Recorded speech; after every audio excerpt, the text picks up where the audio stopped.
Now, when President Tom speaks in front of the UN General Assembly tomorrow, you'll likely hear all the typical rhetoric about how peaceful they are and blah-de-blah-de-blah-de. But if his previous addresses are any indication, the media will probably ignore what is perhaps the most important part of his speech. Here he is at the UN in 2005. Almighty Lord, I pray to you to hasten the emergence of your last repository, the promised one, that perfect and pure human being, the one that will fulfill this world with justice and peace. Okay, this is what he said at the end of his speech last year as well at the UN. After calling for the return of the promised one, Ahmadinejad left the stage in 2005 and said to a cleric, and I quote, "I felt that all of a sudden the atmosphere changed, and for 27 to 28 minutes the leaders did not blink," end quote.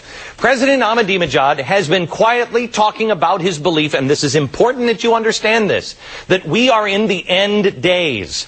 The real story is, he's not bearing this lead anymore. Listen to his opening remarks this afternoon at Columbia.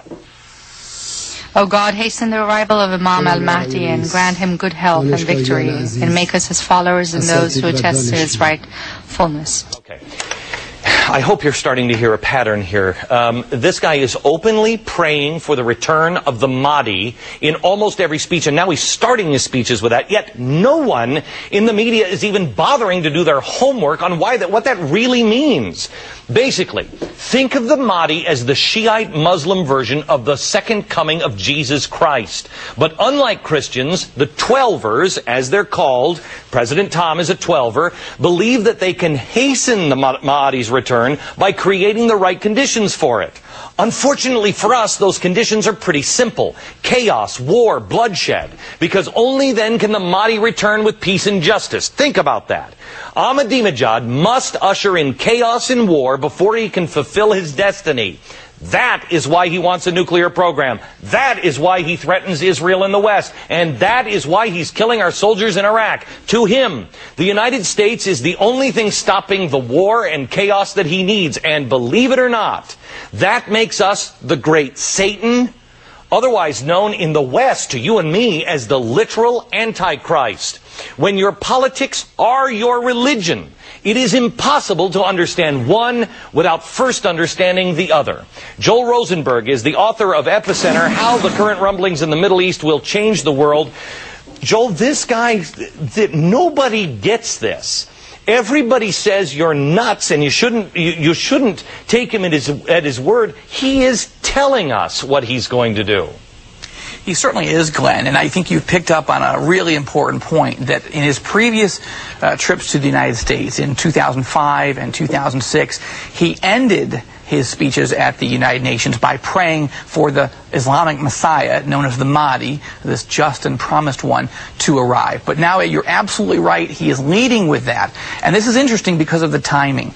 When Ahmadinejad was elected in June of 2005, he began telling people that the end of the world was just 2 or 3 years away, and that the way to hasten the coming of the Mahdi, the Islamic Messiah, was to annihilate Israel, the little Satan in his view, and the United States, the great Satan.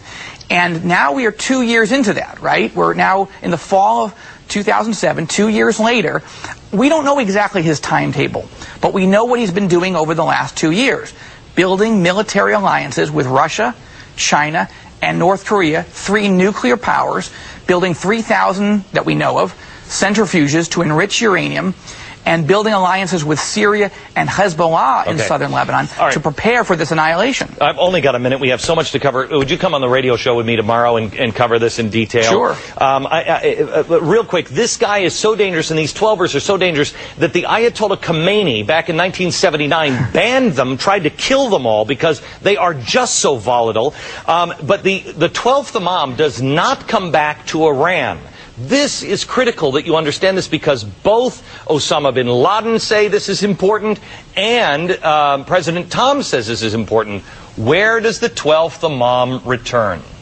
He goes to Iraq, to Karbala.